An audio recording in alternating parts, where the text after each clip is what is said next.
Hey, everybody, and welcome to another episode of Courtside with Beilinson Tennis, part of the Tennis Channel Podcast Network. We are pleased to welcome to the pod longtime University of Alabama women's head coach, Jenny Mainz. Coach Mainz is in her 26th year at the helm. Coach Mainz has been a National Coach of the Year, three-time SEC Coach of the Year, two-time national champion, the longest tenured coach at the University of Alabama, and I believe the second longest tenured women's tennis coach in the storied SEC, arguably the best tennis conference in the nation, year in and year out. We are excited to have Coach Mainz on with us. So without further ado, please welcome to the pod, Coach Jenny Mainz. Coach, thank you for spending time tonight and talking to us about your journey. Absolutely. Thank you for having me. I appreciate it. This is a great opportunity to visit with you. Well, hey, I got to ask you, I mean, we're just started in the fall season right now. How's practice going? How are the girls doing? Everyone's on campus working hard, I bet. Yes, and listen, it's been hot. I think today was 95. And of course, on the tennis court, it's a lot hotter than that. But they're working hard. We've got a great group of girls from all over the country and all over the world. I believe they're great ambassadors for the University of Alabama, and they're striving to be better every day in every way, on and off the court. They're good teammates to each other, and we're doing a lot of individual work right now, and then kind of bringing it together in team practice. But you never know what's going to happen through the season, but it's a really good group, and they play well together.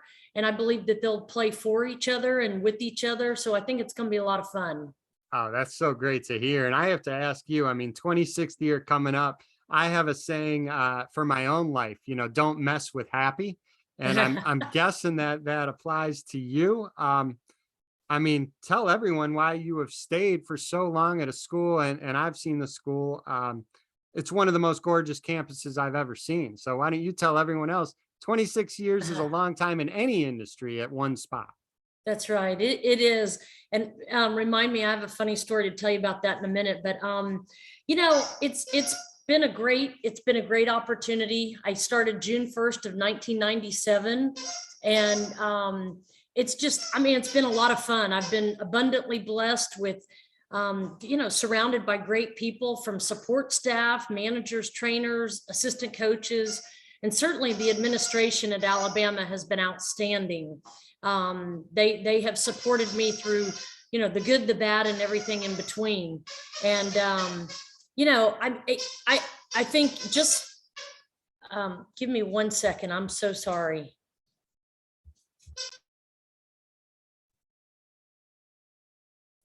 Yeah, so I'm sorry about that brief little intermission. I had to take care of my dogs, but they are restless tonight. But I've just been really fortunate, really blessed to work for a great administration.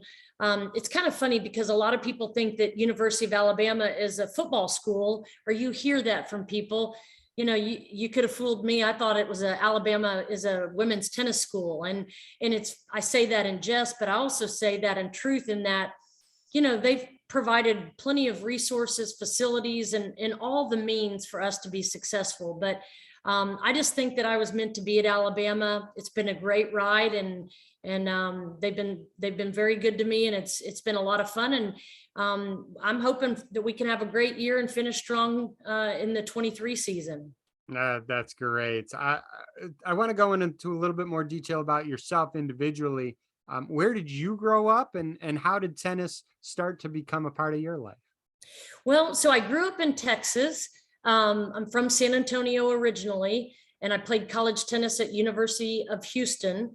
And I think really my older sister played college tennis, and she grew up playing. She's 2 years older than me. And so, of course, as a younger sister, you kind of want to do what your big sister does. And my dad would take us out to the courts, and my father is really the one that got us started in tennis. We played soccer, we ran track, we played basketball, we kind of did everything, but tennis just always stuck. And, he would take us out in the evenings or on the weekends and play with us in the summertime, and his parents played. So I think that's really, how it originated. But I will say this, that really the experience that shaped my life in coaching is my high school tennis coach, John Peterson. And John Peterson was the Winston Churchill High School tennis coach when I played at Churchill in San Antonio. but then he went to Tyler Junior College and won over 25 national championships at Tyler Junior College.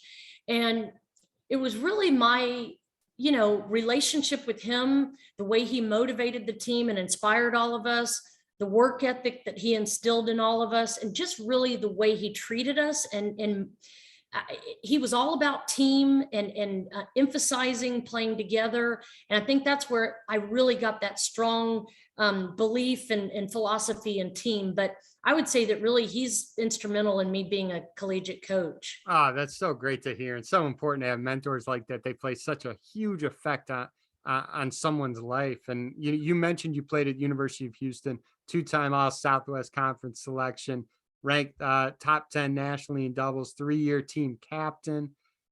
Did you know maybe as you were ending your time in Houston that you want to get involved in college coaching, or you wanted to be a tennis coach and you didn't know whether it be at a club level, or did you really want to get into college tennis coaching?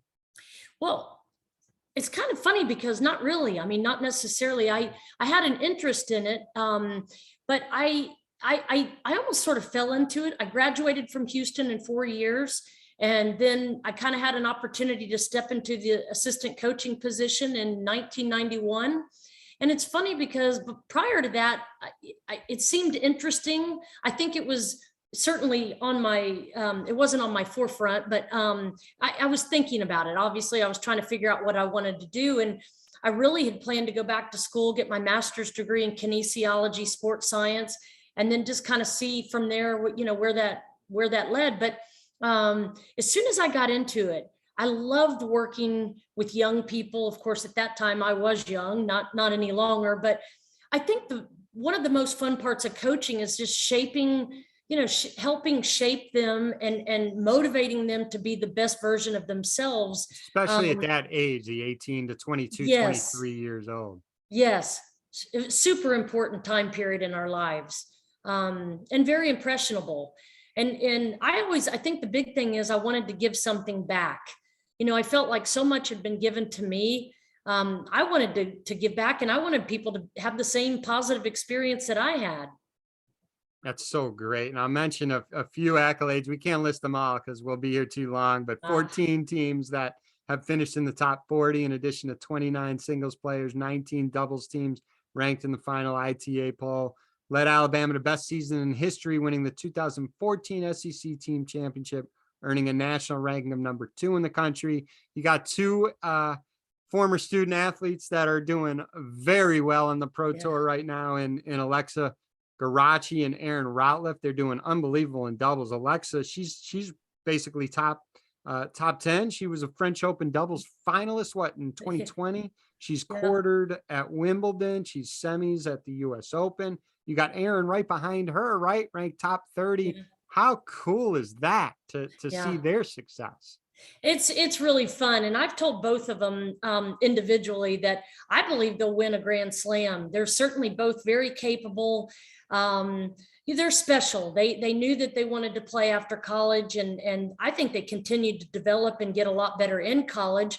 And part of that is playing in the premier SEC conference and playing against the best teams and the best players, day in, day out, week in, week out, playing against, the upper echelon of college tennis. And I think, they just realized that they both wanted to continue playing. They both had aspirations of doing that coming in the door at Alabama, but I'm very proud of both of them. I think they've been great ambassadors for Alabama through their time at the university, and then obviously now once they're gone. But I think they'll both continue to play, and I'm waiting for the day, but I do believe they'll win a Grand Slam in doubles. Oh, that would be something else, I'm sure. Yeah, that would be you'd be on cloud 9. But I would. even if they don't, you already are on cloud 9 about those 2. That's right. And not only those 2, a lot of your former student athletes who have gone on to do amazing things outside their college tennis career. This conversation is tennis focused, right? That's why I have you on here. But your program is more than just tennis, and I know you do a lot with the men's tennis team as well. It's really an Alabama tennis program, and you do a lot We'll mention the academic side. I mean, the last 3 seasons, I think you've had what, program best 7 ITA scholar athletes named. You have the classwork side, and then you also have the giving to others side, and it's the academics, the giving to others, and the tennis. All three of those, I think the Alabama tennis program as a whole does a wonderful job just developing what we'd say the whole self. I know there's a ton of work with Habitat for Humanity. I know you participate with the men's team when you do that. There's also this Halloween extravaganza, and also this, when I was researching up, this Project Angel Tree, which is super cool. I'll kind of let you talk about how important, it is developing the whole self when you come to the University of Alabama. That's right. I mean, David, it is. I mean, I think that's one of the fun parts of being part of a college team, and, is giving back to the community that has given so much to us and to the student athletes, and really to get involved in the community. We have a very, very strong tennis community in Tuscaloosa and in the state of Alabama. Even though I wouldn't say, you don't necessarily hear that Alabama is known for their, as a state for tennis players, but it's interesting because if you look at the communities in Birmingham, Tuscaloosa, Dothan, Mobile, Huntsville, it's a big tennis, lots of great facilities. We don't have professional sports, so everybody comes out and engages with our student athletes, and they have an emotional relationship with them. So I think that connection and giving back to the community, Project Angel Tree is a way to help the the less fortunate that maybe don't have really nice Christmas seasons. The Halloween extravaganza is an opportunity to play with all the kids and trick or treat and spend time with them, play games with them. The Habitat for Humanity, we've been doing that probably the last 20 years since I've been here, and that's a lot of fun. We do it with other student athletes. We do it with men's tennis, as you mentioned. But I think our student enhancement and our career development people do a great job with just community outreach projects for us. We do a lot of free clinics. We'll do like an Alabama Play Day where we have the community come out, and it might just be adults, it might just be kids, but it's an opportunity for them to come out and meet the teams, build a relationship with them, and really kind of look to them as role models. And we really have a great group of student athletes. And I think that's in all of our sports, but the more that the community gets to know them, you want to be around them. It's infectious. And it's not something that I feel like you and George really have to push on the student athletes. The student athletes look forward to participating in these events, and it feels really good for them to participate in these events. That's right. They love to do it. These are just high striving individuals, come from great families. I mean, our players, you'd mentioned the academics, that they push themselves. I mean, certainly we help with that effort as well, but they come in the door wanting to be excellent. They're high achievers, high strivers, and it's a championship mentality. Well, Jenny, you've done this a long time. You've been successful for a long time. So as a result, you have a very good coaching tree. There's 9 active head coaches or associate head coaches leading Division I programs that used to coach under you, to go along with 2 former players that have made their way up to leading Power 5 programs. Never easy to compete against them, which I know you have had to compete against them, but deep inside, there's a ton of pride that you must have seeing your, former people who've worked for you or who you've coached, leading their respective college institutions as well. Yeah, that's funny because, for a while, Saban's record against his former assistant coaches was, he was undefeated for a while. Well, mine's nowhere near that. But I am proud of that. And for a couple of reasons. I've always felt like at Alabama, on the men's side and the women's side, that we've been able to really cultivate a great environment. And I mean that in leadership. Our administration provides so many great opportunities for not just the head coaches, but assistant coaches, volunteer coaches, graduate coaches, student coaches. There's a leadership mentor program within our athletic department. And so what we're doing is we're instilling those characteristics in young people, whether they're student athletes or assistant coaches. There's a leadership academy that we have on the student athlete level as well as the coaching level. And, I think that's kind of been the philosophy at University of Alabama ever since I got here. And I will say that in my time at the Capstone, we have had excellent assistant coaches, and they're quality people, they're quality coaches. Kevin Epley at South Carolina, he is an excellent coach. I mean, Drake Bernstein at Georgia, Allison Ojeda at Tennessee, Daryl Greenan at Mississippi State. These We are not competed. small programs, Jenny. No, These they're are not. very big programs that they've Yeah. had their tutelage under you. That's such Yeah. an accomplishment. Well, David, they've taught me as much or more than I've taught them, and that's absolute truth. But I'm really great. happy for them, and I am proud of that because, I think that I think it means that they had a really good experience at Alabama, that they want to go share that and continue to motivate and reach young people. 100%. I've asked a lot of college coaches this last question that I want to ask you, and it's becoming more of a viable option and pathway to the pros just because people are playing a lot longer. Age 30 is not you're way over the hill anymore. Yeah. But you got on the men and women's side ton of collegiate players that have done well in the pros, right? You got guys like John Isner, Cam Norrie. Female side, Jen Brady, Danielle Collins. I mean, Grand Slam finalists, both of those. You see it with your own players, with Alexa and Aaron. When you look back, maybe with Alexa and Aaron, and maybe when you step back as well, and you see these players on tour, was there something that you saw that they had internally that maybe some other very good players didn't have, that allowed these people to thrive in the next level, and that's in the professional environment? Yeah, I mean, that's a great question. I it's hard. It's hard to continue playing. Collegiately, you've got that unity and that camaraderie with training together and going to the weight room together and, showing up early and stretching and staying late and doing recovery and foam roll and cold Every tub. resource available to you for free. Yes, exactly. But you have a team, you have a coach, you have a village, you have an army of people that are nutritionists, sports psychologists, all your coaches, strength coach. Then when you move past that, graduate and go on, I think there's got to be a tremendous amount of self-motivation, that intrinsic drive to be great. But it's interesting because most of those people, even Danielle Collins, we played against her when she was at Florida. We played against her when she was at Virginia. Jen Brady, we played against her at NCAAs at Baylor in 2015.